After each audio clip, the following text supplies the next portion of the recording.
नमस्कार। मैं उत्तर प्रदेश की राजधानी लखनऊ से आज आप लोगों से बात कर रहा हूं और ये बात इसलिए भी महत्वपूर्ण है कि उत्तर प्रदेश में अपराधियों पर इतनी बड़ी कार्रवाई कब हुई ये मुझे ध्यान में नहीं आता है। और एक अच्छी बात है कि इस कार्रवाई में निरंतरता है, यानी उत्तर प्रदेश में योगी आदित्यनाथ की अगुवाई में जब सरकार बनती है तो उसके बाद से ही अपराधियों पर कार्रवाई शुरू हुई थी। और मैं बार बार जो शब्द इस्तेमाल कर रहा हूं उसको ध्यान से सुनिएगा। कार्रवाई शब्द का इस्तेमाल कर रहा हूं, कार्यवाही शब्द का इस्तेमाल नहीं कर रहा हूं। यानी प्रोसीजर हो गया, फाइल हो गई, कोई किसी थाने में एक और मामला दर्ज हो गया, किसी विकास प्राधिकरण ने कहा कि ये जमीन ठीक नहीं है। और इसकी शुरुआत प्रयागराज में हुई थी, बहुत बड़ी कार्रवाई हुई थी जब सबसे बड़े इलाहाबाद में उस समय जब अतीक अहमद की संपत्ति थी और वहां एक टाउनशिप बन रही थी, उस पूरी की पूरी टाउनशिप को प्राधिकरण ने ध्वस्त कर दिया था। और तब ये कहा जा रहा था करीब 1200 बीघे की वो टाउनशिप पूरी बननी थी। वो एक बड़ी कार्रवाई थी। उसके बाद ये हुआ कि क्या ये सिर्फ एक कार्रवाई कर दी, उसके बाद फिर से चीजें ऐसे ही चलती रहेंगी। लेकिन अब जो कुछ हो रहा है उससे ये भरोसा किया जा सकता है कि उत्तर प्रदेश में अपराध के जरिए, आतंक के जरिए संपत्ति जुटाने वालों का संकट बड़ा हो रहा है। और 16 घंटे पहले 2 ट्वीट हैं, वैसे कई ट्वीट हैं। 16 घंटे पहले योगी आदित्यनाथ के ऑफिस से, यानी उनका जो अपना ऑफिस का वेरीफाइड ट्विटर हैंडल है, उनका अपना नहीं ऑफिस का, उसमें लिखा जाता है उत्तर प्रदेश में कानून का शासन है, यहां के शब्दकोश में अवैध, अनैतिक और अराजक जैसे शब्द नहीं है।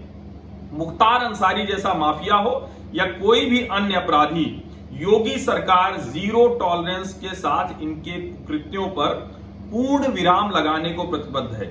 जन भावनाओं के अनुरूप कार्रवाई जारी रहेगी। अब इस तरह के ट्वीट कोई ये नई बात नहीं है, हर मुख्यमंत्री करता है, हर नेता करता है, हर अधिकारी कहता है कि एकदम अपराधियों को तो हम ध्वस्त कर देंगे। लेकिन ऐसा होता दिखता नहीं है, आमतौर पर ये सिर्फ बयानबाजी होती है। 16 घंटे पहले ही एक और ट्वीट योगी आदित्यनाथ के ऑफिस से आया, माफिया मुख्तार अंसारी के काले साम्राज्य के अंत का समय आ गया है।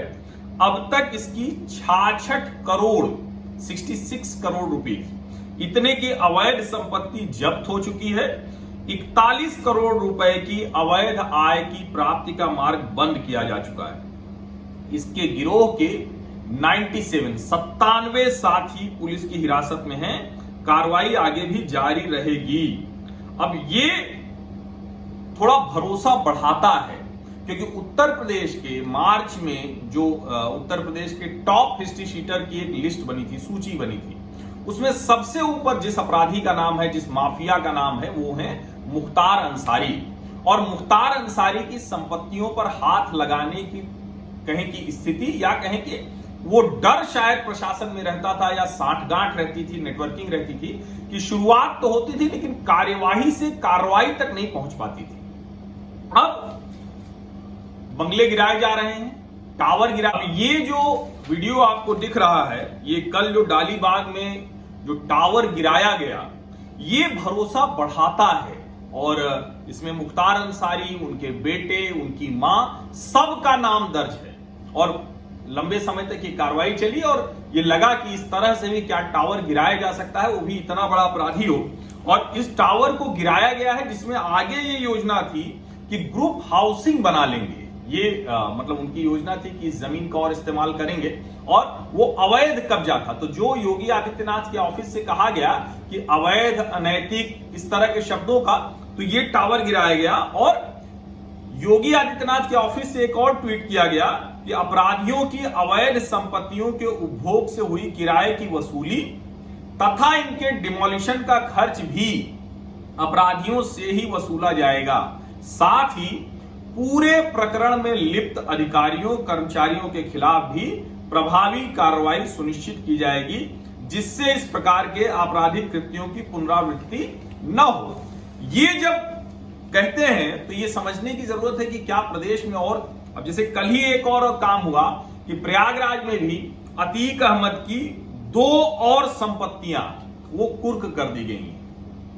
जब अतीक का छोटा भाई पकड़ा गया, 1 लाख का इनामी था और कई आरोप भी लगते हैं। उसी दिन पुलिस वालों की जान चली गई थी। विकास दुबे का एनकाउंटर उसके बाद हुआ था, लेकिन अशरफ पकड़ा गया था। तो यह सवाल उठ रहा था कि आखिर अशरफ का एनकाउंटर क्यों नहीं हुआ, और ऐसे ढेर सारे सवाल होते हैं। उन सवालों का जवाब भी सरकार को देना चाहिए, देना पड़ेगा। प्रशासन से पूछा जाता है कि क्यों वहां एसएसपी हट गया, ये सारे सवाल खड़े होते हैं। लेकिन 5 संपत्तियां जिनकी कीमत करीब 25 करोड़ रुपए है, अतीक अहमद की 5 संपत्तियां, उनको भी प्रशासन ने जब्त कर लिया है। और ये जो लखनऊ में हुआ है, इसमें मुख्तार अंसारी की मां राबिया बेगम के नाम पर यह जमीन थी, जिसको बाद में मुख्तार के पुत्र अब्बास के नाम कर दिया गया है। अब सवाल यह है कि अगर योगी आदित्यनाथ कर रहे हैं तो क्या उन सभी अधिकारियों की, जो एनडीए में अधिकारी रहे या जो तत्कालीन एडीए और अब के पीडीए उसके जो अधिकारी रहे, या जिसके बारे में अखबारों में खबर छप रही है कि मुख्तार के कई गुर्गे बन गए बिल्डर, तो क्या उन सब को पकड़ा जा पाएगा? एलडीए का एक जेई नौकरी छोड़कर बना था मुख्तार का सिपा सालार, ऐसे लोगों को क्या पकड़ पाएंगे? और इसमें जो सामान्य लोग हैं, यानी अगर किसी ने ऐसी किसी संपत्ति को खरीदा है तो उसका नुकसान ना हो, ऐसा ना हो कि अपराधियों पर कार्रवाई करते करते जो सामान्य व्यक्ति है जो फंस गया उसके ऊपर कार्रवाई हो जाए। लेकिन निश्चित तौर पर जिस तरह से ये संपत्तियां कुर्क हो रही हैं, देखिए जब मैं अतीक की संपत्तियों की बात कर रहा हूं तो खुलदाबाद पुलिस ने कार्रवाई की है। करबला के दफ्तर और चकिया स्थित मकान, इन दोनों को कुर्क कर दिया गया है। इसके पहले भी कई संपत्तियां हैं जो कुर्क की गई हैं, उनके हथियार, ये सारे के सारे। अब ये जो रिकॉर्ड बता रहा है, प्रयागराज और कौशाम्बी में अतीक की 37 बेनामी संपत्तियां हैं। अब इस बारे में मैं आपको एक घटना बताता हूं। उस समय उत्तर प्रदेश में समाजवादी पार्टी की सरकार थी, अतीक अहमद विधायक थे, और एक दिन में पत्रिका मार्ग पर जितनी रजिस्ट्री हुई थी उसमें लगभग पूरी की पूरी, पत्रिका मार्ग मतलब सिविल लाइंस का सबसे पॉश इलाका, एक महात्मा गांधी मार्ग की बात करें और उससे जुड़ा हुआ अगर कहें जो सड़क जाती है लोक सेवा आयोग की तरफ, तो उस पर 35 रजिस्ट्री एक दिन में अतीक और उनके लोगों के नाम हुई थी। 35 रजिस्ट्री। और उस वक्त कोई भी जमीन अगर आप शहर में खरीद रहे हैं प्रयागराज में, तो उस पर किसी न किसी तरह से अतीक अहमद का कोई न कोई स्टैंप जरूर होता था, कोई न कोई आदमी उसका जरूर होता था।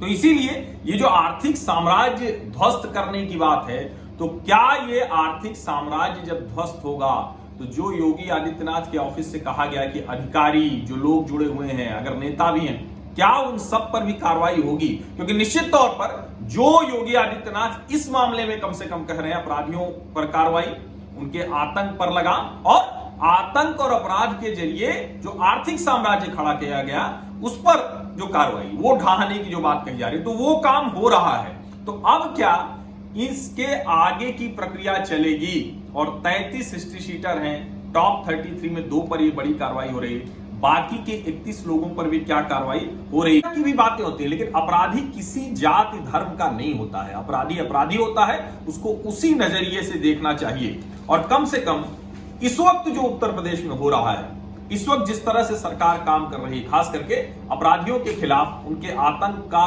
और आतंक के बल पर खड़े किए गए आर्थिक साम्राज्य को ढाने का, वो भरोसा दिलाता है और ये तय करता है कि अगर ये अपराधियों का साम्राज्य ढहेगा, सामान्य लोग कारोबार कर पाएंगे।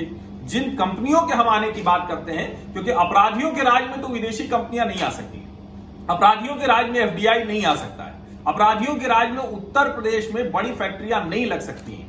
तो अगर ये सब होना है तो उसकी बुनियादी शर्त है कि इस तरह के आर्थिक साम्राज्य को ढाया जाए, और कम से कम इस मामले में योगी आदित्यनाथ की सरकार पूरी मजबूती से बिना किसी दबाव के काम करती हुई दिख रही है। बहुत बहुत धन्यवाद।